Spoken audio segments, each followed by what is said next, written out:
स्वागत आहे तुमचं आपल्या चॅनल सारिकाज क्रिएशन्समध्ये आणि आजच्या नवीन व्हिडिओमध्ये। आजच्या व्हिडिओमध्ये मी तुमच्यासोबत शेअर करणार आहे नाश्त्याची दुसरी रेसिपी।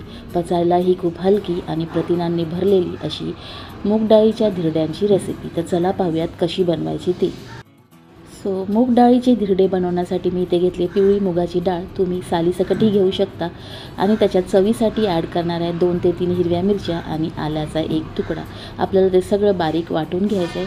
आता त्याच्यात ॲड केली आहे हळद आणि किसलेलं गाजर। तुम्ही याच्यात कांदा, मेथी, पालक चिरून घालू शकता आणि आता ॲड केलेली आहे कोथिंबीर। आता हे सगळं आपण छान एकत्र मिक्स करून घेऊयात आणि चवीनुसार मीठ ॲड करणार आहे। परत एकदा छान एकत्र एकजीव करून घेणार आहोत। हे बघा छान आपलं हे बॅटर असं रेडी झालेलं आहे धिरडे बनवण्यासाठी, किंवा त्याला चिलेसुद्धा म्हटलं जातं। प्रथिनांनी खूप भरलेलं असतं आणि पौष्टिकही हा नाश्ता झटपट तयार होतो। आता इथे तापत ठेवलेला आहे मी तवा, तेल टाकून घेतलेलं आहे आणि छान आता त्याच्यावर पळीच्या सहाय्याने हे बॅटर जे आहे ना मूग डाळीचं ते त्याच्यावर छान असं अलगद हाताने पसरवून घेणार आहे।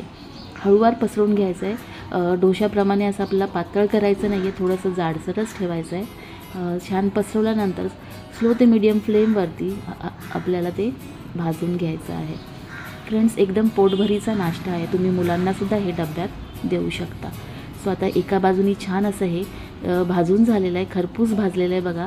आता परत थोडंसं तेल टाकून मी दुसऱ्या बाजूनी हे भाजून घेणार आहे। हे बघा छान असा रंगही आलेला आहे आणि आपलं हे धिरडं जे आहे पौष्टिक आणि पचायला हलकं असं मूग डाळीचं धिरडं तयार झालेलं आहे।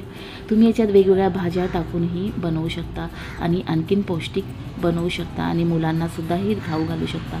आता हे मी सर्व करणार आहे टोमॅटो केचप, शेजवान चटणी आणि ओल्या नारळाची चटणी।